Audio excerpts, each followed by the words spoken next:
อันนี้คือร้านในชนบทของอินเดียนะตัวที่ถ่ายในถ่ายเป็นหนทางเดินไปที่ภูเขากูรุปะที่เป็นสถานที่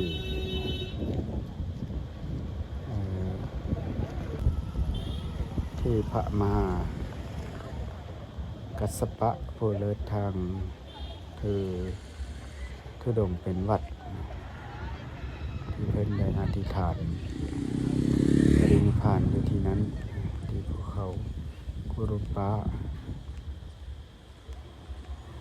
อันนี้ก็เป็นชนบทตามแคมทางที่จะเดินไปก็จะมีประมาณนี้มีงัวมีควายมีคนมีสัตว์คนเปลือยเนื้อดะรถรางยานพาหนะมีเรื่องนี้เป็นปกติคนเกิดบ้านขยะเต็มขี้แห้งส่วนมากขี้แห้งเจ็บหัดคออาตมาภาพนี่จนเป็นวัดเป็นไอเป็นไข้ยังบ่เศร้าอีปานนี้ซอกขี้อินเดียอันนี้ก็เป็นตลาดขายผักขายหญ้า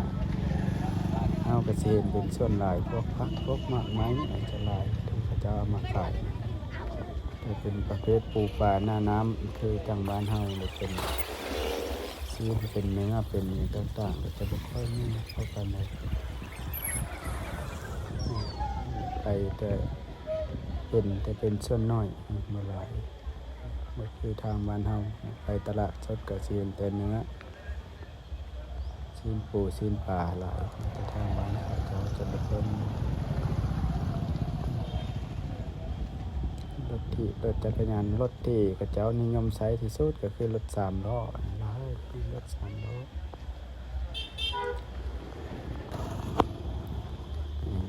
อันนี้เขาเจ้าออกมาเบิ่งครูบาอาจารย์พระธุดงค์300กว่ารูปตามทางธุดงค์ไปเขากุรุปะเขาเจ้าก็เลยออกมาเบิ่ง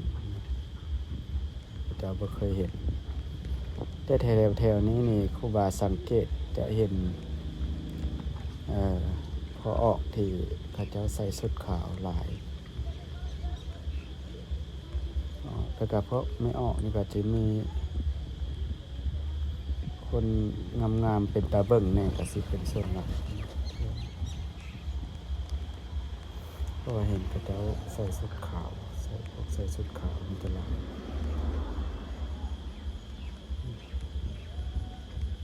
ตามแขนด้านหลังทางขานี่จะเป็นเขาเจ้าใส่ชุดขาวใส่จะเป็นพราหมณ์วันณะพราหมณ์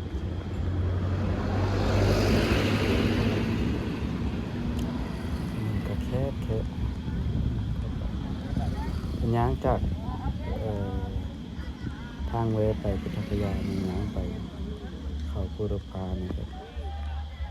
พอดีประมาณมื้อนึงพอดีไปเดินไปพอดีมื้อนึงพอดีไปนอนอยู่ตีนเขากุรุปานี่นอนพักปรากฏกลางเต็นท์อยู่ที่นี่ที่มีพอดีกลับออกมาก็มานอนอยู่ทางเวเขา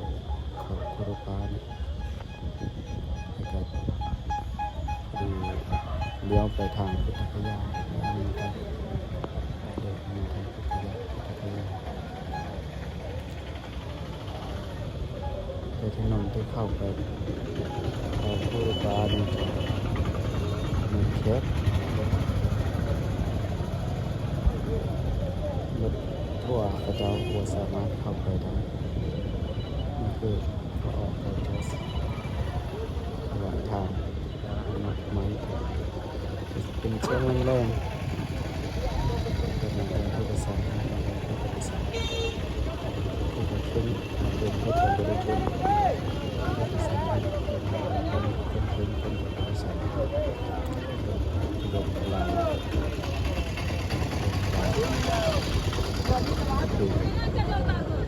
ฏิบัติแต่ส่วนหลายก็สิสั่นนั่นแหละหิวสั่นพ่อสั่นพ่อก็สั่นอีกสั่นคอยสั่นคอยมีอาหารหลายก็อยู่บ้านเราเพราะว่าส่วนหลายก็สิอาหารแบบไฟเตอร์ไทยก็สิเป็นชาวเลยไม่ทำอาหารเพิ่มมีร้านซึ่งตำมะฮุ่ง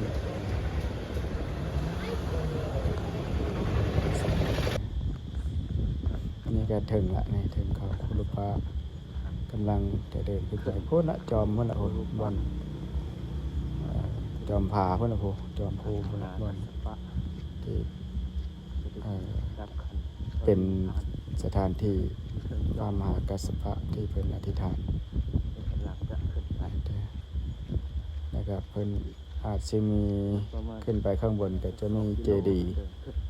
ที่เป็นสัญลักษณ์อยู่แต่ครูบาก็บ่ฮู้ว่ามันเป็นสาลิลิกธาตุบ่หรือว่าจังใดแต่ว่าอยู่ในคัมภีร์ดีกาเพิ่นบอกไว้ว่าล่างเพิ่นยังบ่ทันได้ทุกเผาหรือว่าทุกอีหยังเนาะเพราะว่ายังมีแนวทับไว้อยู่ยังมีภูเขา